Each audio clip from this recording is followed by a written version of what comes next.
Chops ಅದಕ್ಕೆ ಹಸಿಮೆಣಸಿನ್ಕಾಯಿ ಒಂದು 10 ಹಾಕೋತಾ ಇದ್ದೀನಿ. ಇದಕ್ಕೂ ಒಂದು ಅಷ್ಟು 1 kg ಅಷ್ಟೇ ಚಿಕನ್ ಇದೆ ನೋಡಿ. ಇದಕ್ಕೆ ಒಂದು 10 ಹಾಕೋತೀನಿ ಸಾಕು. ಹಾಕ್ಕೊಂಡೆ. ಒಂದು ಈರುಳ್ಳಿ ಮೀಡಿಯಮ್ ಸೈಜ್ದು, ಇದರಲ್ಲೇ ಪುದೀನ ಆ್ಯಂಡ್ ಕೊತ್ತಂಬರಿ 2 ಇದೆ, ಕಟ್ ಮಾಡಿ ಹಾಕ್ಕೊತಿದ್ದೀನಿ. ಇದೆಲ್ಲ ಟೇಬಲ್ ಟಾಪ್, ಇದು ಕಿಚನ್ ಟಾಪ್ ಎಲ್ಲ ಕ್ಲೀನ್ ಮಾಡಿ ಇಟ್ಕೊಂಡಿದ್ದೀನಿ, ಹಾಗಂಗೆ ಹಚ್ಚಿಟ್ಕೊಂಡಿದ್ದೀನಿ. ಇಲ್ಲಿ ಶುಂಠಿ ಬೆಳ್ಳುಳ್ಳಿ ಪೇಸ್ಟ್ ಇದೆ, ಇದಕ್ಕಾಗೋ ಅಷ್ಟು ಸಾಕು. ಇದಕ್ಕೆ ಒಂದು 1/2 ಸ್ಪೂನಷ್ಟು ಮೆಣಸು ಹಾಕೋತಾ ಇದ್ದೀನಿ, ಫ್ಲೇವರ್ಗೆ ಮೆಣಸು ಹಾಕೋಬೇಕು. ಇದನ್ನಿಷ್ಟು ರುಬ್ಕೋತೀನಿ. ಈಗ ಒಂದು 3 ಟೇಬಲ್ ಸ್ಪೂನಷ್ಟು ಎಣ್ಣೆ ಹಾಕೋತಾ ಇದ್ದೀನಿ. ಇದಕ್ಕೆ ಹಾಕ್ತೀನಿ ಫ್ರೈಗೆ. ಸೇಮ್ ಪ್ರೋಸೆಸ್ಸೇ, ಸ್ವಲ್ಪ ಬೇರೆ ಯಾವುದೋ ಚಿಲ್ಲಿ ಚಿಕನ್ ಅಂತೀವಿ, ಗ್ರೀನ್ ಹಾಕೋತೀವಿ. ಪೆಪ್ಪರ್ ಚಿಕನ್ಗೆ ಪೆಪ್ಪರ್ ಹಾಕ್ತೀವಿ, ಆ ಥರ ಅಷ್ಟೇ.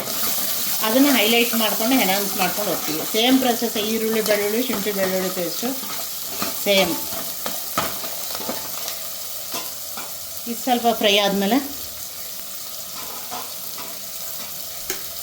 ಶುಂಠಿ ಬೆಳ್ಳುಳ್ಳಿ ಪೇಸ್ಟ್ ಹಾಕೋತೀನಿ. ಇಷ್ಟು ಸಾಕು ಇದಕ್ಕೆ. ಅದು ಅಷ್ಟೇ 1 kg ಅಷ್ಟಿದೆ ಸಾಕು.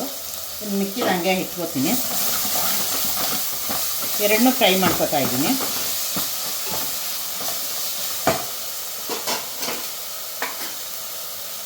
ಫ್ರೈ ಆದಮೇಲೆ ಚಿಕನ್ 1 kg ಅಷ್ಟು ಹಾಕೋತಾ ಇದ್ದೀನಿ. ಹಾಕ್ಕೊಂಡು ಒಂದೊಂದೇ ಆ್ಯಡ್ ಮಾಡ್ಕೊಂಡು ಹೋಗ್ತಾ ಇರ್ತೀನಿ. ಈಗ ಸೇಮ್ ಎಗೇನ್ ಟರ್ಮರಿಕ್ ಪೌಡರ್, ಕೈ ಇಟ್ಲ ತೊಗೋತೀನಿ, ಇಲ್ಲಾಂದರೆ ಸುತ್ತೋಗ್ಬಿಡುತ್ತೆ ಸ್ಟವ್ವು.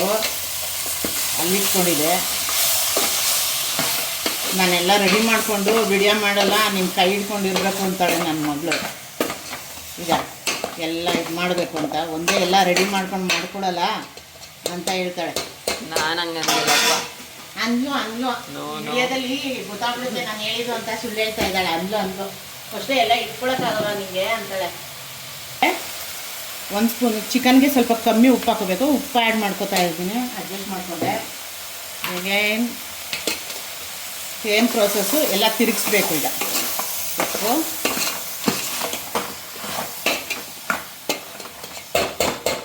ಈ ಹಂತದಲ್ಲಿ ಒಂದು 5 ಮಿನಿಟ್ಸು ಇದನ್ನು ಮುಚ್ಚಿಡಬೇಕು.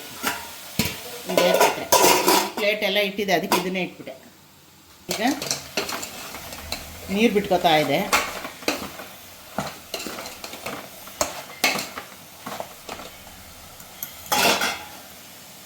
ಈ ಹಂತದಲ್ಲಿ ನಾನು ರುಬ್ಬಿಟ್ಕೊಂಡಿದ್ದೆಲ್ಲ ಗ್ರೀನಿಶ್ ಗ್ರೇವಿ, ಇದಕ್ಕೆ ಮೆಣಸು ಹಾಕಾದ್ಮೇಲೆ ಒಂದು ಸ್ವಲ್ಪ ಕಾಯಿ ತುರಿ ಒಂದು ಓಳಷ್ಟು ಹಾಕ್ಕೊಂಡಿದ್ದೆ, ಅದನ್ನ ಹಾಕೊಂಡು ಆ್ಯಡ್ ಮಾಡ್ಕೊಳ್ಳಿ. ಇಲ್ಲಾಂದರೆ ನಿಮಗೆ ತಿಕ್ಕಾಗಿ ಬೇಕು, ಇದು ಡ್ರೈ ಥರ ಬೇಕು ಅಂದರೆ ನೀವು ಕಾಯಿ ಹಾಕೋಬಾರ್ದು. ನನಗೆ ಸ್ವಲ್ಪ ಗ್ರೇವಿ ಬೇಕಾಯಿತು, ಅದಕ್ಕೆ ಕಾಯಿ ಅಡ್ಜಸ್ಟ್ ಮಾಡಿಕೊಂಡೆ. ನೀವು ಮಾಡ್ಕೊಳಂಗಿದ್ರೆ ಮಾಡ್ಕೊಳ್ಳಿ, ಇಲ್ಲಾಂದರೆ ಹಾಗೆ ಮಾಡ್ಕೋಬೋದು. ಚಪಾತಿಗೆಲ್ಲ ಸರಿಯಾಗುತ್ತೆ. ನಾನು ಮುದ್ದೆಗೆ ಆಗೋಷ್ಟು ಚಾಪ್ಸ್ ಥರ ಸ್ವಲ್ಪ ಗ್ರೇವಿ ಥರ ಮಾಡ್ಕೊತಾ ಇದ್ದೀನಿ. ಹಂಗಾಗಿ ಸ್ವಲ್ಪ ಚೂರು ಕಾಯಿ ಹಾಕ್ಕೊಂಡೆ. ನೀವು ಬೇಕಾದ್ರೂ ಅದನ್ನು ಅಡ್ಜಸ್ಟ್ ಮಾಡ್ಕೊಂಡು ಹಾಕೋಬೋದು. ಇದನ್ನು ನೋಡಿ ಈಗ ಜಾರ್ ತೊಳೆದ್ಬಿಟ್ಟು ಬಿಡ್ತೀನಿ ನೀರು.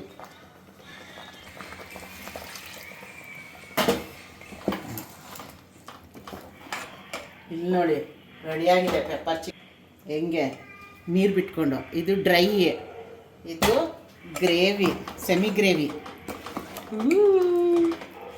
ಇಟ್ಸ್ ಎಮ್ಮಿ, ಲುಕ್ ಲೈಕ್ ಎಮ್ಮಿ. ಸಿಯರ್ 1 ಸ್ಪೂನಷ್ಟು ಧನಿಯಾ ಪುಡಿ ಹಾಕ್ತಾಯಿದ್ದೀನಿ. ಸೆಮಿ ಗ್ರೇವಿ ಮಾಡ್ಕೊತೀನಲ್ಲ ಅದಕ್ಕೆ ಜಸ್ಟು 1 ಸ್ಪೂನಷ್ಟು. ನಾನು ಮಸಾಲಾನೇ ಹಾಕ್ಕೊಂಡಿಲ್ಲ. ಈಗ 1 ಸ್ಪೂನಷ್ಟು ಅಷ್ಟೇ ಗರಂ ಮಸಾಲ ಹಾಕ್ತಾಯಿದ್ದೀನಿ. 1 ಚಾಪುಡ್ ಟೊಮೆಟೊ ಹಾಕ್ತೀನಿ. ಈಗ ಚಾಪುಡ್ ಟೊಮೆಟೊ ಟು ಟೇಸ್ಟ್. ಉಪ್ಪು ಹುಳಿ ಖಾರ ಎಲ್ಲ ಸೇರಿದ್ರೆ ಅಲ್ವಾ ಚೆನ್ನಾಗಿರೋದು ಸ್ಪೈಸಿಯಾಗಿ. ಅದಕ್ಕೆ ಈ ಚಾಕುನ ಈ ಸ್ಟವ್ ಕೆಳಗಡೆ ಇಡ್ತೀನಿ, ಐರನ್ ಬಸ್ಸಿಗ್ಲಿ ಅಂತ. ಆಮೇಲೆ ದೃಷ್ಟಿಯಾಗಿರುತ್ತಂತೆ ಕೋಳಿ ಎಲ್ಲ ನೋಡಿ ಜನ ಕಟ್ ಮಾಡೋದು ಎಲ್ಲ. ಹಂಗಾಗಿ ಚಿಕನ್ ಸಾರು ಮಟನ್ ಸಾರಿಗೆ ಹಿಂಗೆ ಚಾಕುನ ಇಡಬೇಕು. ಇದನ್ನು ಒಂದು 10 ಮಿನಿಟ್ಸ್ ನೋಡಿ ಕಲರ್ ಹೇಗಿದೆ. ಈಗ ಎಲ್ಲ ಮಿಕ್ಸ್ ಮಾಡ್ತೀನಿ. ಮಿಕ್ಸ್ ಮಾಡಿಬಿಟ್ಟು ಒಂದು 10 ಮಿನಿಟ್ಸು ಇದನ್ನು ಮುಚ್ಚಿಡ್ತೀನಿ, ಕುದಿಲಿ, ರೆಡಿ ಆಗುತ್ತೆ. Chicken chops is ready to eat. ಇದನ್ನು ಮುದ್ದೆ ಚಪಾತಿ ಎಲ್ಲ ಮಾಡಿಕೊಂಡು ತಿನ್ಬೋದು ನೋಡಿ, ಸಕ್ಕತ್ತಾಗಿ. ಇದೇ ಚಿಕನ್ ಚಾಪ್ ಸಕ್ಕದಾಗಿದೆ. Ready. All is well, all is well, all is well. ನಮ್ಮಮ್ಮ ಫುಲ್ಲು 3 Idiots ಸ್ಪಿರಿಟ್ ಅಲ್ಲಿದ್ದಾರೆ. ಹಾಂ, let's appreciate that. Thank you so much.